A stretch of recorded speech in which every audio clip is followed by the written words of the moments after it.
کیسے پتہ لگے گا کہ ہم اللہ سے دور ہو رہے ہیں؟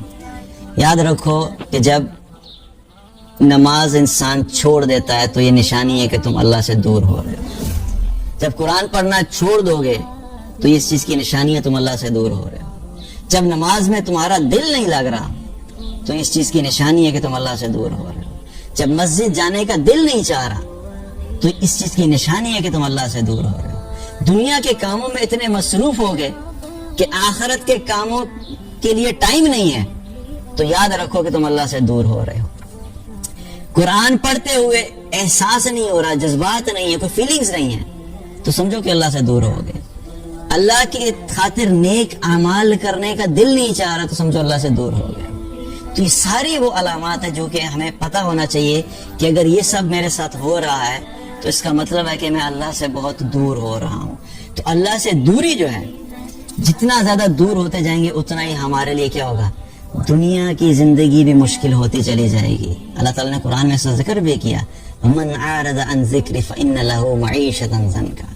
جو کوئی بھی میرے ذکر سے اعراض کرے گا، یعنی جو کوئی بھی مجھے بھول جائے گا، میری بات نہیں کرے گا، میری بات نہیں مانے گا، میری اطاعت نہیں کرے گا، مجھے بلا دے گا، میرا تذکرہ بلا دے گا، تو اللہ تعالیٰ نے کیا فرمایا، میں اس کی معیشت کو تنگ کر دوں گا۔ معیشت تنگ کرنے کا مطلب کیا ہے؟ اس میں ظاہر بھی ہے اور اس میں باطن بھی ہے۔ ہو سکتا ہے کہ اللہ نے جو آپ کو نعمتیں دی ہیں، آپ اللہ کو بھولو گے، اللہ آپ کو بھول جائے گا۔ جو نعمتیں وہ آپ کو دے رہا تھا، ہو سکتا ہے وہ نعمتیں واپس لے لے۔ اللہ نے مال دیا تھا، ہو سکتا ہے وہ مال آپ کو اللہ کی اطاعت کی وجہ سے ملا تھا۔ یہ کوئی لازمی گارنٹی نہیں ہے، لیکن کبھی کبھی ایسی سچویشن بھی آتی ہے کہ اللہ سبحانہ تعالیٰ کبھی کسی انسان کو اپنی اطاعت کی وجہ سے دنیا بھی دے دیتا ہے۔ یہ لازمی شرط نہیں ہے، لیکن ایسا ہو سکتا ہے کہ اللہ نے آپ کو جو دنیا کے اندر جو ساری نعمتیں ملی تھی وہ اس وجہ سے دی تھی کہ آپ نے اللہ کی اطاعت شروع کی تھی، اور جو ہی آپ نے اللہ کی اطاعت چھوڑی، ہو سکتا ہے اللہ وہ نعمتیں واپس لے لے۔ اور نعمتوں کے اندر کیا ہے؟ مال اللہ کی نعمت ہے، گھر اللہ کی نعمت ہے، اچھی گاڑی اللہ کی نعمت ہے، اچھا لائف سٹائل اللہ کی نعمت ہے، یہ سب اللہ کی نعمت ہے۔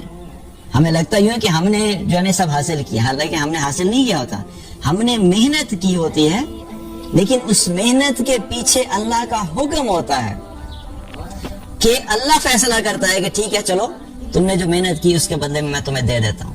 لیکن بہت دفعہ ایسا بھی ہوتا ہے کہ انسان بڑی محنت کرتا ہے لیکن وہ سب کچھ حاصل نہیں ہوتا جو وہ چاہ رہا ہوتا ہے۔ تو ہر چیز کے پیچھے اصل میں اللہ کا فیصلہ اور اللہ کا امر ہوتا ہے۔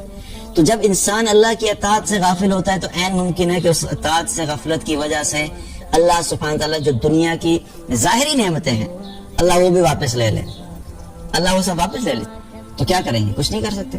اور جب نعمتوں کے عادی ہو جاتے ہیں ہم، تو پھر اس عادت کی وجہ سے جب وہ چیز ہمارے سے چھن جاتی ہے تو چونکہ ہمارے ایمان مضبوط نہیں ہوتے تو پھر ہم ان سچویشنز میں ہینڈل نہیں کر پاتے، پھر پینک ہوتا ہے، پھر انگزائٹی ہوتی ہے، پھر پینک اٹیکس شروع ہو جاتے ہیں، ڈپریشن شروع ہو جاتا ہے۔ کیوں؟ کیونکہ سارا دل اور سارا دماغ اور ساری سوچ اور سارا وقت انسان انہی نعمتوں میں ڈوبا ہوا تھا، اور ان نعمتوں میں ڈوبے ہونے کی وجہ سے اس کے دل کے اندر ان ساری چیزوں کی محبت اتنی زیادہ ڈیپ اور اتنی اسٹرانگ ہو گئی تھی کہ جب انسان سے پھر کوئی محبوب چیز چلی جاتی ہے تو پھر اس انسان کے لیے اس سچویشن کو ہینڈل کرنا آسان نہیں ہوتا۔ اسی لیے جن لوگوں کے لیے ان کا ایمان محبوب ہوتا ہے تو ان کو اس چیز سے زیادہ تکلیف ہوتی ہے کہ ہمارا ایمان اگر کمزور ہو رہا ہے تو ان کو اس چیز پہ زیادہ تکلیف ہوتی ہے۔ اگر ان کے پاس سے لاکھوں روپیہ چلا جائے گا تو ان کو اتنی تکلیف نہیں ہوگی کیونکہ ان کا دل مال کے ساتھ نہیں اٹیچڈ ہے، لیکن جس کا دل اس دنیا کی نعمتوں کے ساتھ اٹیچ ہوگا اور اللہ سے غافل ہوگا تو پھر اس انسان کو اسی چیز کے اندر تکلیف ہوگی جب اس کے پاس سے دنیا کی نعمتیں چلی جائیں گی۔